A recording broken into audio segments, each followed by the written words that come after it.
Hey, it's Mark, RPM Tesla. Right now we want to talk to everybody about brand new 2021 turn signal indicator covers, or the repeaters on the front fenders of the Model 3s, the Model Ys, the Model Xs. They've all changed in 21 and they all have this new lip.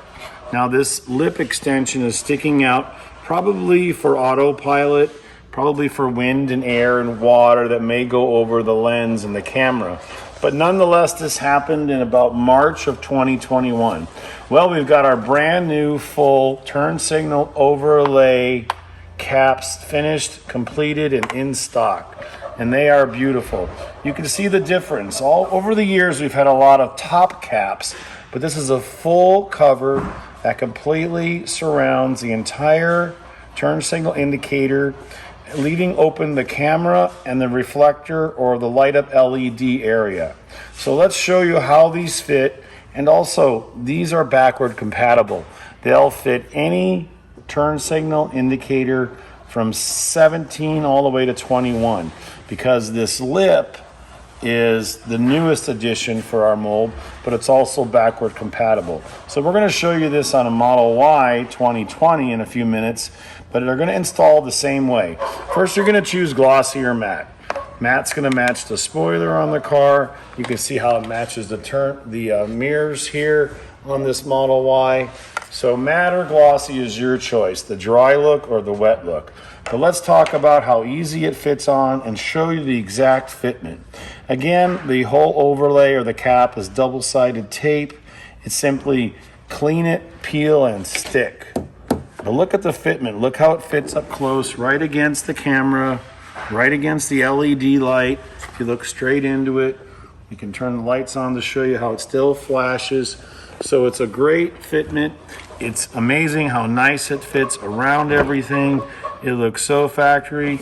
Tesla should be buying this from us, actually. So there's the glossy on the white car, and here's the matte. Same thing.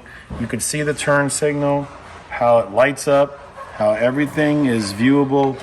There's nothing to block the camera or to interfere with the visibility of the turn signal indicator. So again, there's the glossy, there's the matte. But look at how good it fits. It fits so perfect. It fits like so stock. We're very happy with this design. You can see the lip here around the lens. There's no issues whatsoever. Thanks again. We're going to do a quick photo shoot, show you some pictures, and then we're going to show you how to install it on the new version with the lip and the old version, or the 2.0 version hardware without the lip. Thanks again for watching. Okay, we're outside. We want to show everybody in the sunlight exactly the coverage you get over the turn signal repeaters. And look at how beautiful the matte is and the glossy. And now we're going to come right down here, and we simply installed it. Just peel and stick. Clean it with alcohol. Wipe it down really good. Stick it right over the top. Tape it down with some tape to hold it in place while it bonds, and yours will look just like this. Thanks again. We've got them in stock right now, and we're shipping them out as fast as we can. And again, this is one more mention. This is for Generation 2, and this older car does not even have the lip on it. So we're going to show you on a new Model Y right now how it fits as well. But this is, again, the 2020 Model Y without the lip. It's backward compatible. Fits all turn signals with Autopilot 2 or 3.0 hardware. Thanks. Okay, we're outside. We just want to show everybody how it fits, and look at how it fits, especially from the top view. Just peel the tape off, stick it on. It fits like a glove all the way around all the edges. Super tight, super OEM. There's the glossy, and there's the matte. So wet or dry, it's your choice.